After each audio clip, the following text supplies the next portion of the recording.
বিরতির পর স্বাগত। জাতীয় স্বাস্থ্য মিশন ইন্ডিয়া ডেন্টাল অ্যাসোসিয়েশনের যৌথ উদ্যোগে ন্যাশনাল অরাল হেলথ প্রোগ্রামের রাজ্যভিত্তিক ডেন্টাল সার্জনদের প্রশিক্ষণ শিবিরের আজ আয়োজন করা হয়েছে, যেখানে উপস্থিত ছিলেন রাজ্যের মুখ্যমন্ত্রী ডক্টর মানিক সাহা। এই অনুষ্ঠানে ত্রিপুরা স্টেট ডেন্টাল কাউন্সিল এবং আগরতলা গভর্নর ডেন্টাল কলেজ ও আইজিএম এর দুটি ওয়েবসাইটের শুরু থেকে পাশাপাশি ই সঞ্জীবনীর মাধ্যমে দন্ত চিকিৎসার টেলি কনসালটেশনের সুবিধার আজ শুভারম্ভ হয়েছে। মুখ্যমন্ত্রী মানিক সাহার হাত ধরে আজকের এই অনুষ্ঠানের সূচনা। কি বলছেন মুখ্যমন্ত্রী আজকের এই অনুষ্ঠান থেকে শোনাচ্ছি। আমি সই করেছি, কাউন্সিলিং হবে।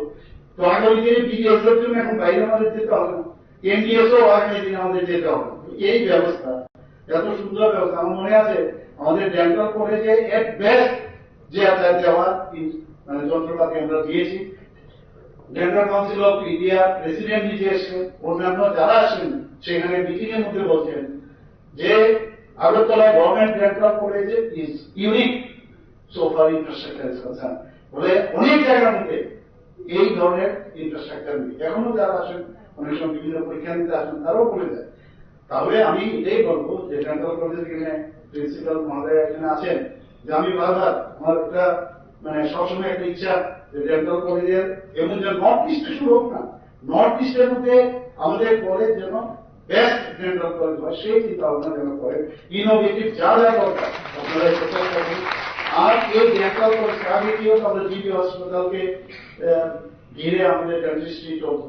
এখন যেহেতু ডেন্টাল কলেজ চলে এসে সেটাকে সামনে রেখে আমাদের সমস্ত ডেন্টাল সার্জনদের একটা শক্তি জোগাবে যে আমাদের ডেন্টাল কলেজ আছে, যে কোনো ডেন্টিস্ট্রির ওরাল কেভিটি যার প্রবলেম হবে ওখানে যদি যোগাযোগ করা যায়, পেশেন্টকে যদি পাঠানো যায়, টেলিমেডিসিন টেলিকমিউনিকেশনের মাধ্যমে যদি কথা বলতে অনেক সমস্যার সমাধান হবে।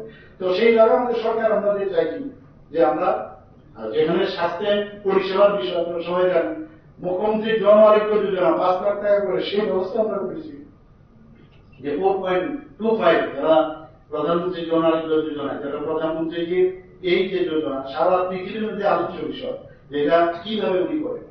তো এতে করে তার ক্যাবিং আছে, এই ক্রাইটেরিয়া থাকলে তবেই তারা পাবে। আমরা কি করবো যে না, যারা আরো প্রায় 4.25 অর্থাৎ এই যে পপুলেশন তারা যেহেতু এই সুবিধা আসছে না, সেটাও মুখ্যমন্ত্রী জন আরোগ্য যোজনায় একই ধাপে আমরা করেছি। এর মধ্যে অনেকে প্রশ্ন করছিল আমাদের সমস্ত জিবি হাসপাতাল থেকে আরম্ভ করে আমাদের গভর্নমেন্ট। মুখ্যমন্ত্রীর বক্তব্য আপনারা শুনলে। জাতীয় স্বাস্থ্য মিশন ইন্ডিয়া ডেন্টাল অ্যাসোসিয়েশনের যৌথ উদ্যোগে ন্যাশনাল অরাল হেলথ প্রোগ্রামের রাজ্যভিত্তিক এই প্রশিক্ষণ শিবিরের আয়োজন করা হয়েছে।